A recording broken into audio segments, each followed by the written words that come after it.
అందరు బాగున్నారండి?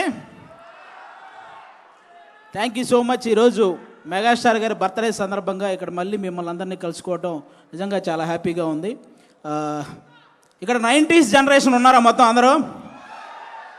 90s generation ముఖ్యంగా ఇక్కడికి వచ్చిన పెద్దలందరికీ, డైరెక్టర్ బాబీ గారికి, అలాగే జానీ మాస్టర్కి, అలాగే నాగేంద్ర గారి జర్నలిస్ట్ గారికి, అలాగే ఆటా సందీప్ బ్రదరు, అలాగే మన రమేష్, మొత్తం అందరికీ కూడా థ్యాంక్ యూ సో మచ్ అండి.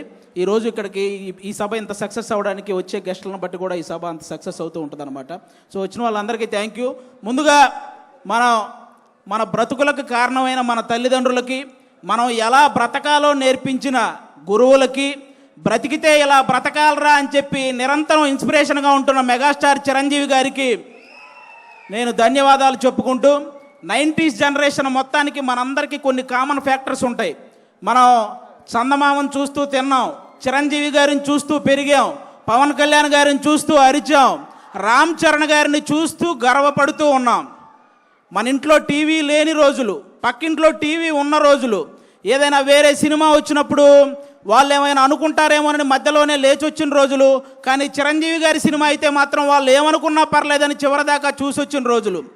కొత్త సంవత్సరం వస్తే చిరంజీవి గారి గ్రీటింగ్ కార్డ్, కొత్త పండగ వస్తే చిరంజీవి గారి సినిమా, కొత్తగా మన లైఫ్లోకి ఏ చిన్న ఆనందం వచ్చినా కూడా చిరంజీవి గారి డ్యాన్స్, ఎగ్జామ్లో ఇచ్చిన క్వశ్చన్కి ఆన్సర్ సరిగా రాకపోతే పేపర్ నిండా చిరంజీవి చిరంజీవి చిరంజీవి అని రాసిచ్చిన క్షణాలు, హాస్టల్ రూముల్లో పోస్టర్లు పెట్టకూడదు అని చెప్పి రూల్స్ పెట్టినా సరే ఆ రూల్స్ని అతిక్రమించి రూమ్ అంతా మెగాస్టార్ పోస్టర్లు నింపిన సందర్భాలు. ఈ జనరేషన్కి మెగాస్టార్ అంటే వన్ ఆఫ్ ద హీరో, కానీ మా జనరేషన్కి మెగాస్టార్ అంటే వన్ అండ్ ఓన్లీ హీరో. అంటే ఈరోజు పవన్ కళ్యాణ్ గారికి, రామ్ చరణ్ గారికి, అల్లు అర్జున్ గారికి, వరుణ్ తేజ్ గారికి, సాయి ధర్మ తేజ్ గారికి, వైష్ణవ్ తేజ్ గారికి, వీళ్ళందరికీ ఒక సపరేట్ ఫ్యాన్ బేస్ ఉంది. కానీ వాళ్ళందరికీ తెగిన మొట్టమొదటి టికెట్ మాత్రం మెగాస్టార్ అభిమానిదే. ఇది అందరూ గుర్తుపెట్టుకోవాల్సిన విషయం. వాళ్ళకే కాదు, సినిమా తీయడానికి వచ్చేవాడికి, సినిమా రాయడానికి వచ్చేవాడికి, సినిమా చెయ్యడానికి వచ్చేవాడికి, అసలు సినిమా అంటే పడి చచ్చే ప్రతి ఒక్కడికి ఆయన ఇన్స్పిరేషన్. అలాంటి మెగాస్టార్ అభిమానులందరిని ఉద్దేశించి చెప్పిన గొప్ప మాట ఏంటో తెలుసా? నా అభిమాని అయినప్పుడు వచ్చే సంతోషం కంటే నా అభిమాని తను ఎంచుకున్న రంగంలో సక్సెస్ అయినప్పుడు వచ్చే సంతోషమే నాకు ఎక్కువ అని చెప్పిన గొప్ప మనసున్న వ్యక్తి మెగాస్టార్ చిరంజీవి గారు. క్రికెట్లో సచిన్ టెండూల్కర్కి చాలా రికార్డులు ఉంటాయి. తక్కువ వయసులో వచ్చాడని, ఎక్కువ సెంచరీలు చేశాడని, అలాగే గెలుపు కోసం తన ఒంటి మీద గాయాలను సైతం లెక్క చేయడని, ఎంత ప్రెజర్ ఉన్నా సరే కూల్గా ఉంటాడని, ఇలాంటి రికార్డులు చాలా ఉన్నాయి. కానీ తక్కువ వయసులో వచ్చాడు అన్న రికార్డుని వైభవ్ సూర్యవంశీ వచ్చి బీట్ చేశాడు. ఎక్కువ సెంచరీలు చేశాడు అన్న రికార్డును విరాట్ కోహ్లీ వచ్చి బీట్ చేశాడు. గెలుపు కోసం తన గాయాలను సైతం లెక్క చేయడు అన్న రికార్డును యువరాజ్ సింగ్ వచ్చి బీట్ చేశాడు. ఎంత ప్రెజర్లో ఉన్నా కూల్గా ఉంటాడు అన్న రికార్డుని MS ధోని వచ్చి బీట్ చేశాడు. అలాగే సినిమాల్లో చిరంజీవి గారికి కూడా కొన్ని రికార్డులు ఉన్నాయి.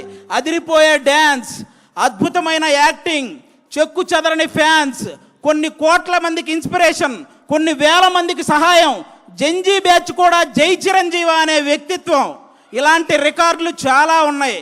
కానీ ఈ రికార్డులను మాత్రం ఇంతవరకు ఎవరు టచ్ కూడా చేయలేదు. అది అలాంటి రికార్డులు సృష్టించాడు మెగాస్టార్ చిరంజీవి గారు. చాలామంది అనుసరించారే తప్ప ఆ రికార్డులను ఎవ్వరూ బీట్ చేయలేదు. స్వయం కృషి, విజేత, ఆపద్బాంధవుడు, అలాగే మగమహారాజు, ఇవన్నీ సినిమా టైటిళ్ళు మాత్రమే కాదు. చిరంజీవి గారి జీవితం స్వయం కృషితో పైకొచ్చాడు, విజేతగా నిలిచాడు, ఆపద్బాంధవుల్లా అందరినీ ఆదుకున్నాడు, మగమహారాజులా బ్రతుకుతున్నాడు. అది మెగాస్టార్.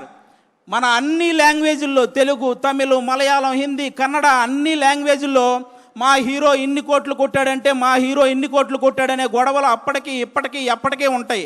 కానీ మా హీరో ఇన్ని కోట్లు కొట్టాడని గొడవలు మాట్లాడుకునే స్థాయి నుంచి మా హీరో ఇన్ని కోట్లు పంచిపెట్టాడు అని విలువలు మాట్లాడుకునే స్థాయిని తీసుకొచ్చింది మొట్టమొదట మెగాస్టార్ చిరంజీవి గారు. చెన్నైలో ఆయన అవకాశాల కోసం తిరుగుతున్న రోజుల్లో ఆయన్ని అద్దంలో మొహం చూసుకోమన్నారు. ఈరోజు అద్దంలో మొహం చూసుకుంటున్న ప్రతి ఒక్కడూ నేను చిరంజీవి గారిలా స్టైల్గా ఉన్నానా, చిరంజీవి గారిలా అందంగా ఉన్నానా అనుకునే స్థాయికి ఆయన ఎదిగాడు. That is megastar. మెగాస్టార్ గారి గురించి నేను చెప్పడం కాదు, గొప్ప గొప్ప వ్యక్తులు ఎంతోమంది ఆయన గురించి చెప్పారు. అన్ని లాంగ్వేజుల్లో 40,000కు పైగా సాంగ్స్ పాడిన నంబర్ 1 పొజిషన్లో ఉన్న ఎస్పి బాలసుబ్రహ్మణ్యం గారు ఆయన గురించి చెప్పిన మాట ఏంటో తెలుసా? నేను పాడిన పాటకి అద్భుతమైన గ్రేస్ని యాడ్ చేసే ఏకైక స్టార్ మెగాస్టార్ అని.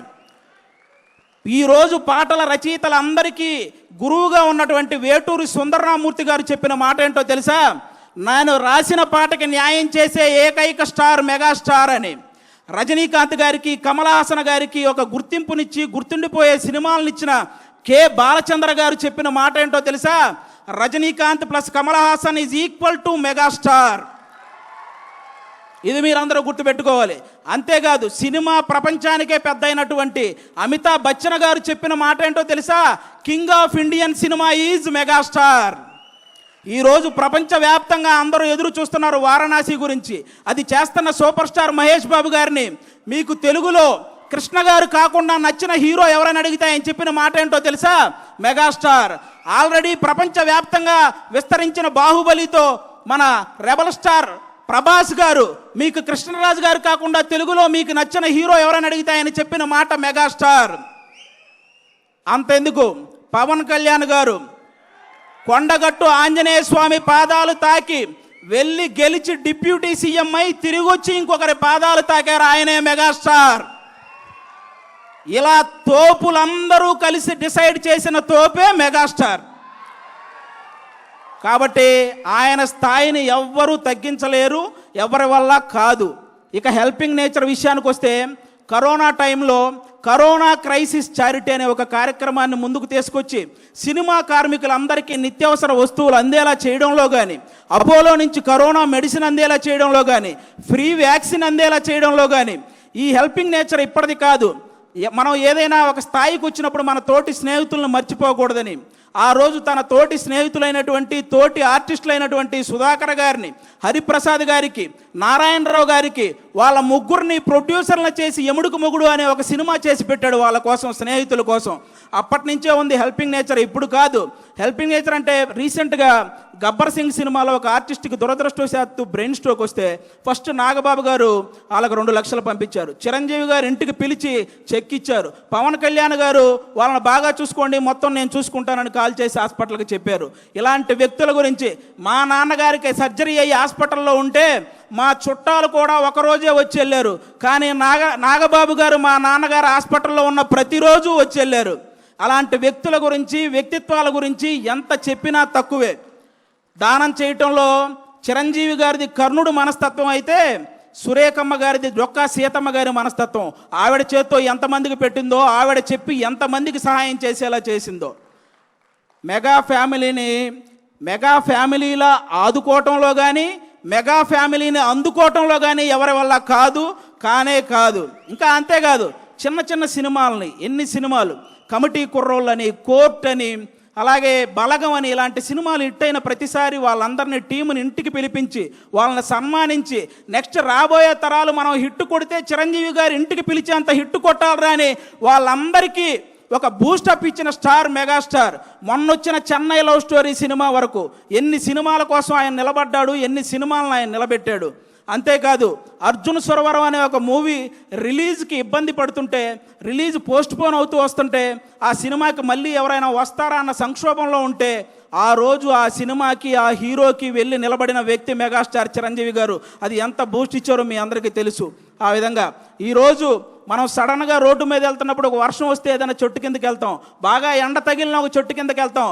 అలాగే ఈ ఇండస్ట్రీలో సడన్గా ఎవరికి ఏ కష్టం వచ్చినా జూబ్లీ హిల్స్లో ఉన్న ఒక చెట్టు కిందకి వెళ్తారో ఆ చెట్టు పేరే చిరంజీవి. కాబట్టి చిరంజీవి గారు హెల్ప్ చేయని పర్సన్ లేడు. చిరంజీవి గారి మనస్తత్వం అంత గొప్ప మనస్తత్వం అనమాట.